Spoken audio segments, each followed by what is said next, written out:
Bom dia, pessoas queridas. Hoje a gente vai ter uma aula de biologia até as 10h45. Vamos retomar um pouco, primeiro, do segundo colegial. O segundo colegial, ele fala sobre, principalmente, composição dos seres vivos, né? Eu queria saber um pouco de vocês. Qual é a composição dos seres vivos? Como os seres vivos se compõem? Vocês podem falar ou escrever no chat, o que vocês preferirem. Você está falando da matéria do segundo ou agora do terceiro? Isso mesmo. Sim. Que ele estava aprendendo sobre ribossomo, essas coisas assim?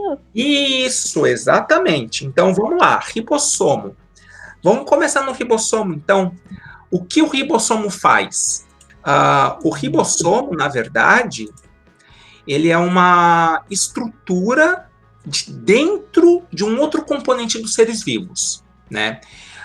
Os ribossomos, eles têm a função de fabricar proteína, né? E por que a proteína é tão importante?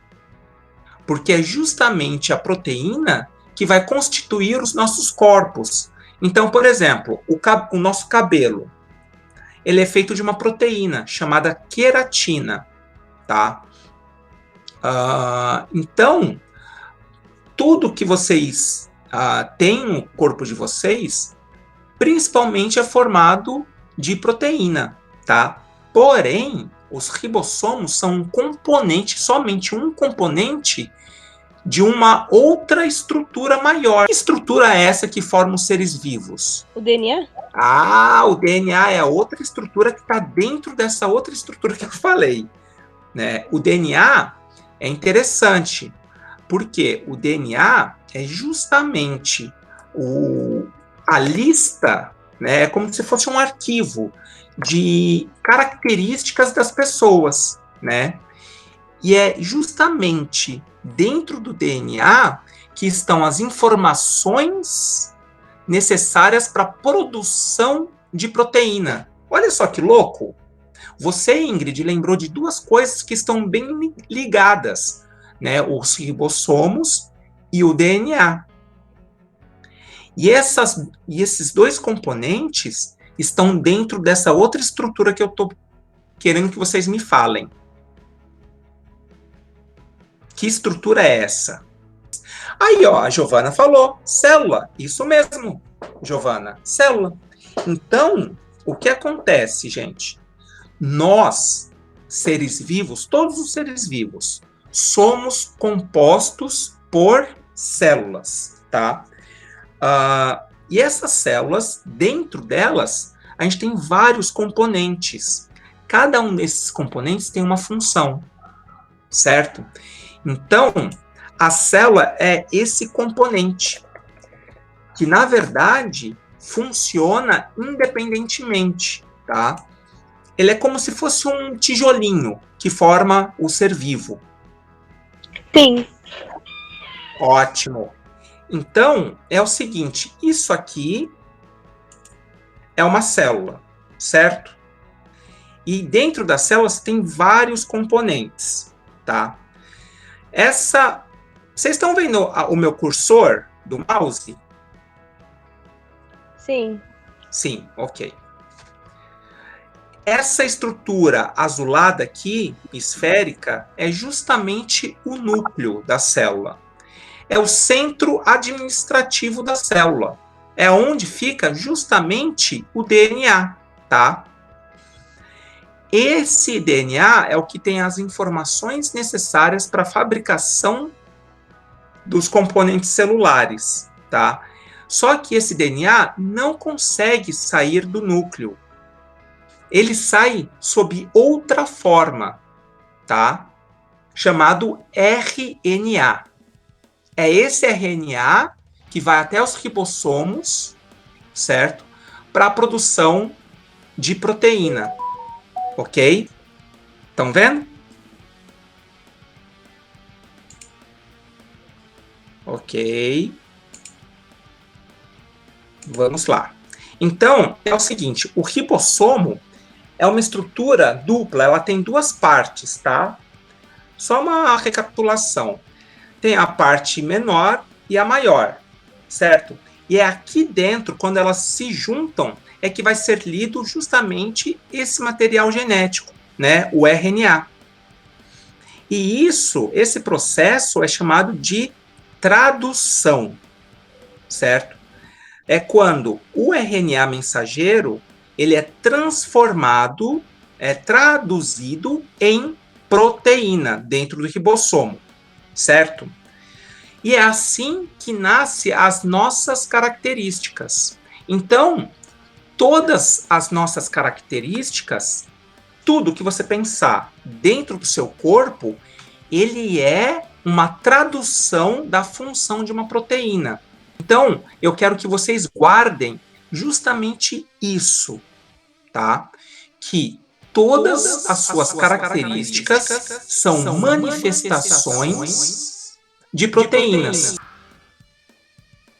Isso é extremamente importante para a gente pensar justamente no terceiro colegial. O conteúdo do terceiro colegial nada mais é do que ver a classificação dos seres vivos, tá? Todos os seres vivos têm as suas características e é a partir dessas características que nós fazemos a classificação, certo? Então, que tipo de característica nós podemos utilizar para fazer a classificação? Como a gente consegue diferenciar uma pessoa da outra, Ingrid? Pelo DNA? Pelo DNA, exatamente. Então, o DNA é uma das características que nós conseguimos utilizar para classificação, certo? As características genéticas dos seres vivos são utilizadas para fazer essa classificação, essa diferenciação entre grupos, espécies e tudo mais. Só que nós conhecemos o DNA há pouco tempo. O DNA começou a ser descoberto só no século XX. Mas a gente começou a classificar os seres vivos, a diferenciar eles, há 2000 anos atrás. Entendeu? Então, pensa só numa pessoa do século XIX, do século XVII, que não conhece DNA. Que outro tipo de característica ela poderia utilizar para diferenciar dois animais, por exemplo? Ninguém? Oh. Sangue. Pode ser. Só que aí que tá, Ingrid. Quando a gente usa o sangue para diferenciar, a gente vai justamente extrair o DNA do sangue. Então, quando você faz o sangue, você vai utilizar a característica genética. Mas, por exemplo, vamos simplificar. Eu acho que eu estou complicando demais. Mas vamos simplificar. Você, Ingrid, qual a diferença entre você e, por exemplo, a sua irmã ou a sua mãe? Quais são as diferenças?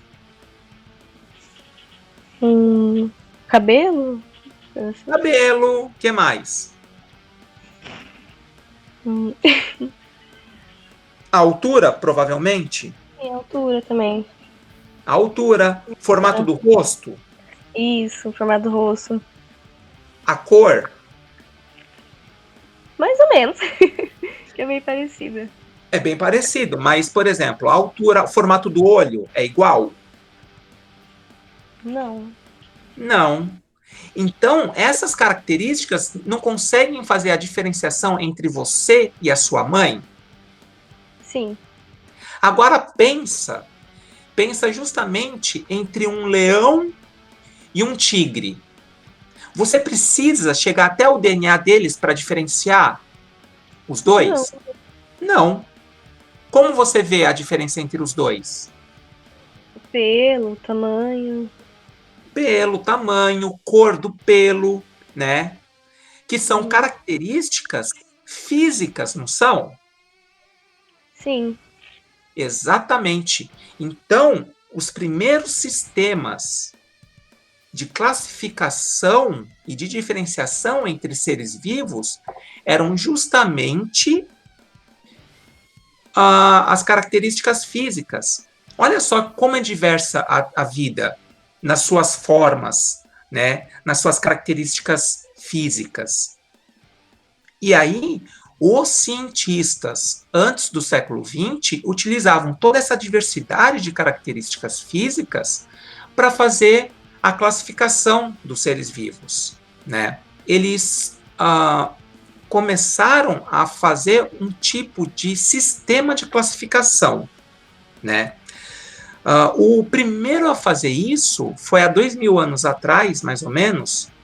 O filósofo Aristóteles fez a classificação em 3 reinos: mineral, vegetal e animal. No século XVII, um carinha, né, chamado Linneu, né, ele fez a classificação que nós utilizamos até hoje, né, a classificação linneana, que divide todos os seres vivos em 5 reinos, tá?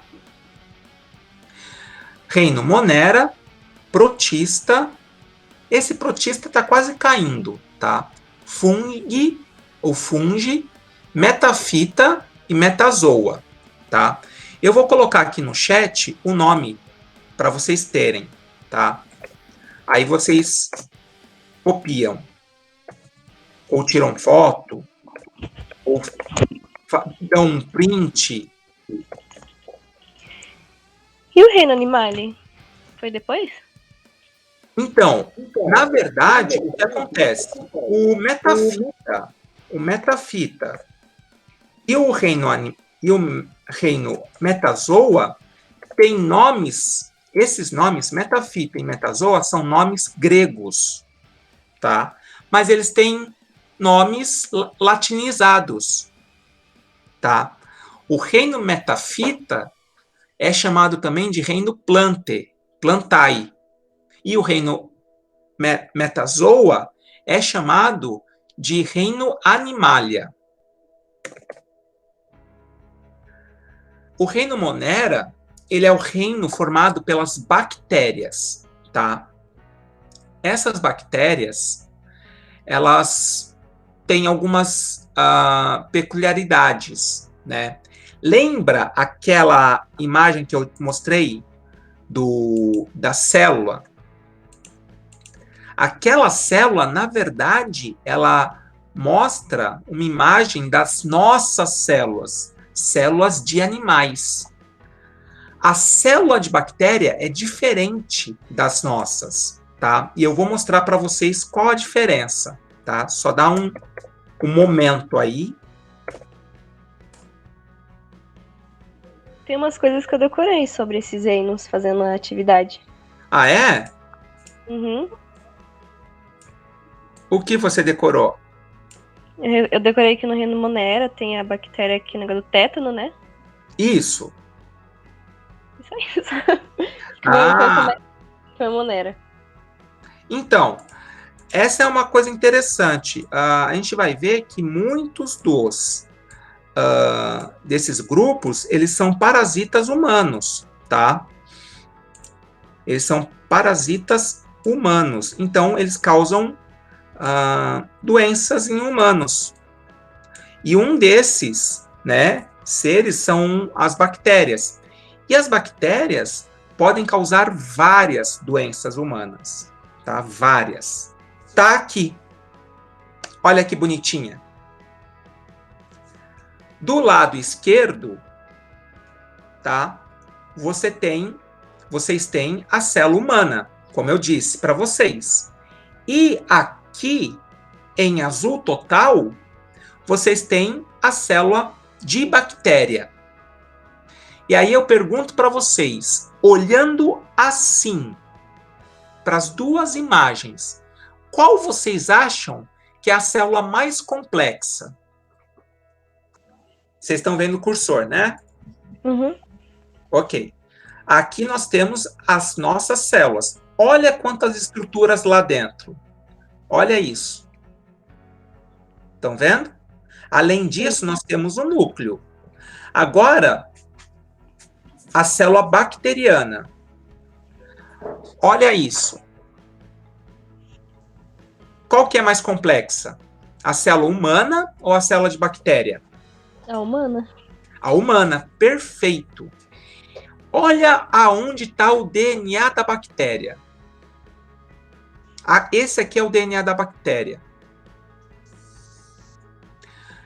E aí a pergunta que eu faço para vocês é: onde está o nosso DNA? Não está no núcleo? Sim. A célula da bactéria tem núcleo? Acho que sim. Não tem, Ingrid.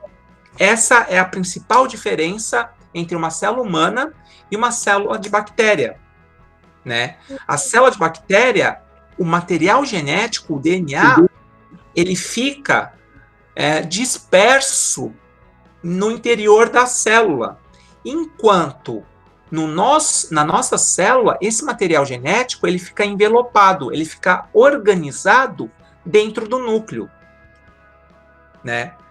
E essa é uma diferença primordial, né? Porque faz com que as nossas células sejam um pouco mais complexas do que células bacterianas, tá?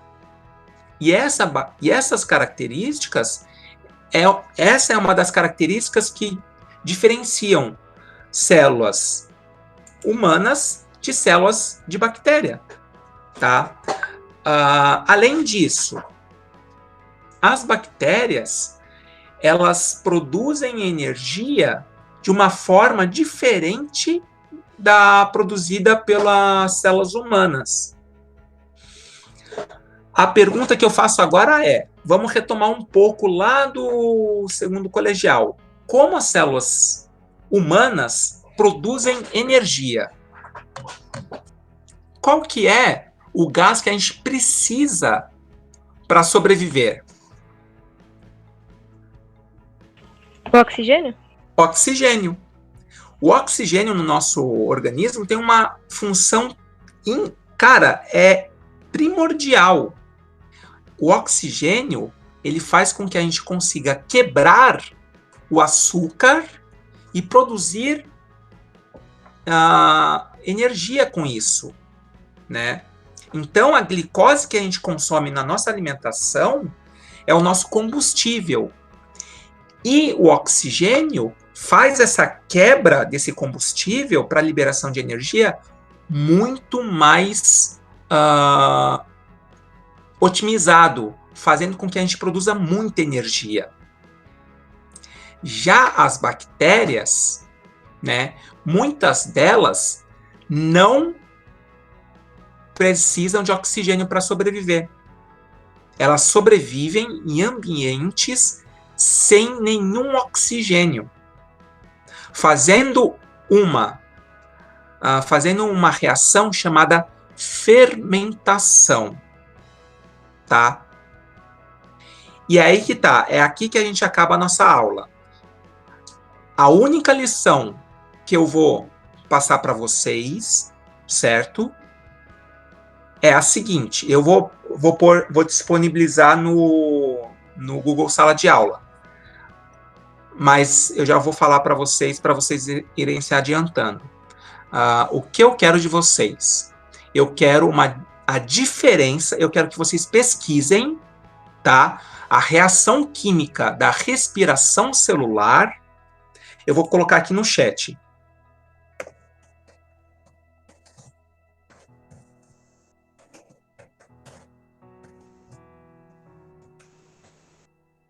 Certo? E pesquisar sobre fermentação. E ver quais são as principais diferenças entre um e outro, tá? Se vocês tiverem qualquer dúvida, tá? Em relação a essa lição, por favor, me procurem no WhatsApp, tá? Eu tô aqui na frente do computador o dia inteiro, certo? E aí eu vou fazer essas aulas e vou disponibilizar no Google Sala de Aula até umas 6 horas da tarde. Tudo bem? Beleza? Ok.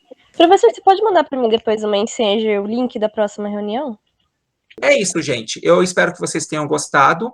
A semana que vem, eu acho que a gente tem mais uma aula, se eu não tiver... Mas se for a semana que vem, a gente retoma isso para discutir mais um pouco. Eu espero que vocês tenham gostado da aula, tá? Então, até a próxima. Tchau!